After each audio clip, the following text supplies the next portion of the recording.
benefits of all the work that FFA does in addressing IUU fishing goes back to the heart of what we want to achieve here in the Pacific.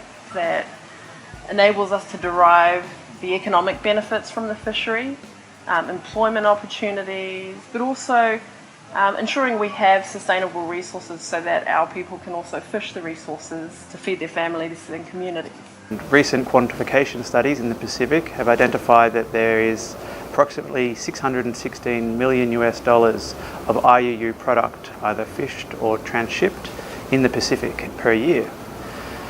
Of that, $152 million is seen to be the direct economic loss to Pacific Island countries. I think we are winning the battle, most definitely. Over the years we've seen a steady decline in illegal fishing activities, and it's a measurable quantity that it is declining by. There are significant threats to the way in which we live here in the Pacific, to the way in which we manage our fisheries. The way that we've managed to address a lot of these has been developed over the last 40 years by having this regional cooperation, the Pacific Partnership, the brotherhood amongst us, to be able to implement different regional programs. So one of the key strengths we have in the Pacific region is our ability to work together as a collective bloc of 17 countries with a same objective to sustainably manage our fisheries.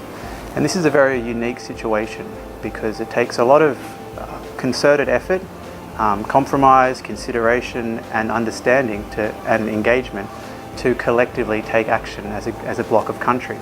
Many times a year we conduct and coordinate aerial and surface patrol operations throughout the entire Pacific region.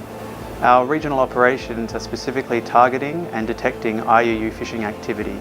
The benefit of our regional operations is to specifically deter IUU fishing and ensure that no illegal activity is being conducted in our zone or in the high seas. The key risk areas for us are not illegal vessels. The more priority areas that we need to address are in relation to reporting violations, whether misreporting or non-reporting, and also post-harvest risks, which include illegal transshipment activity. And this differs from other regions throughout the world and shows the success that we have had and the success that we continue to make in addressing illegal fishing throughout the Pacific.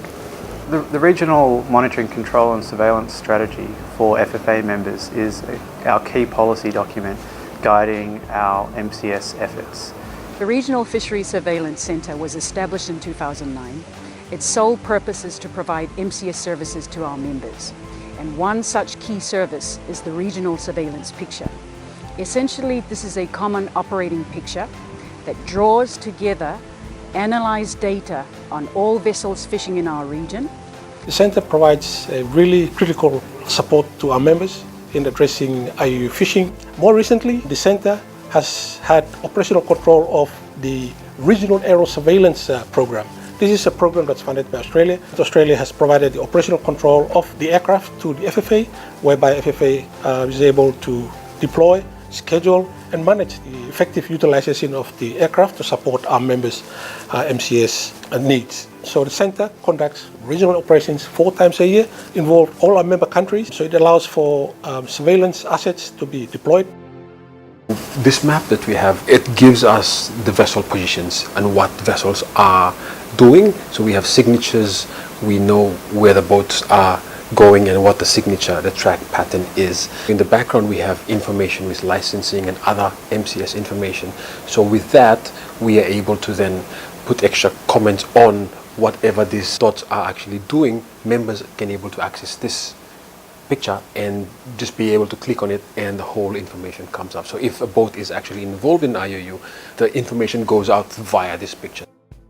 When we find a red colored vessel, we flag the vessel to the country where the vessel is located in, and we give them the information and then they will do their own investigation. I'll use one example for the Phoenix Island protected area where I was looking at a fishing boat doing patterns of fishing within a closed zone and be able to then extract that information at the same time and pass it on to the member country. And the member country then will be able to take necessary action on the infringing vessel. It gives all the member nations the ability to pool their resources and topped off with the quads, the Defence Forces and Police Forces of Australia, New Zealand, United States and France. We've been able to get the ships to sea at short notice to investigate and prosecute any illegal activities that we observe out there. It's just a very, very powerful and capable organisation. We continue to push the boundaries and develop innovative tools to enhance our current MCS capability.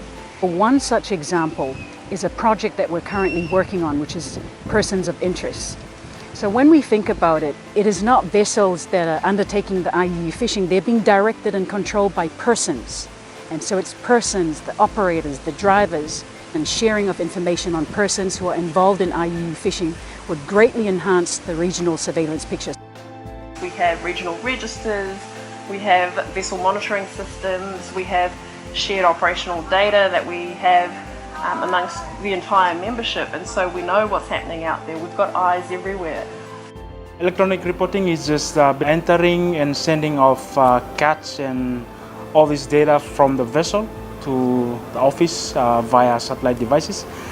Before that, we were using manual reporting where a log sheet is handed out to the captains and they fill it manually using pens or pencils.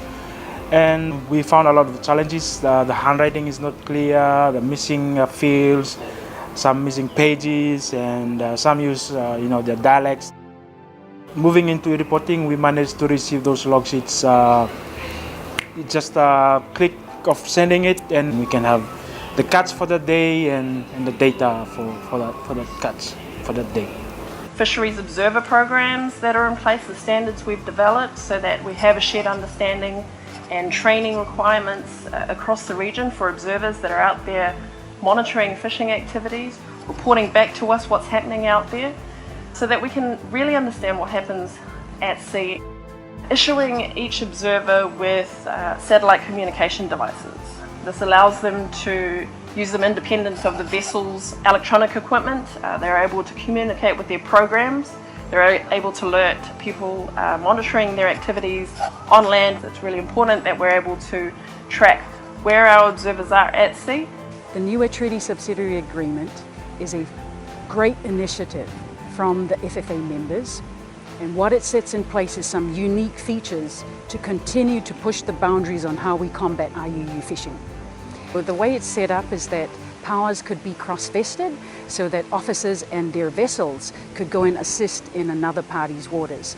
Going forward, this NTSA will provide a key platform on how we better conduct surveillance and enforcement activities in the region.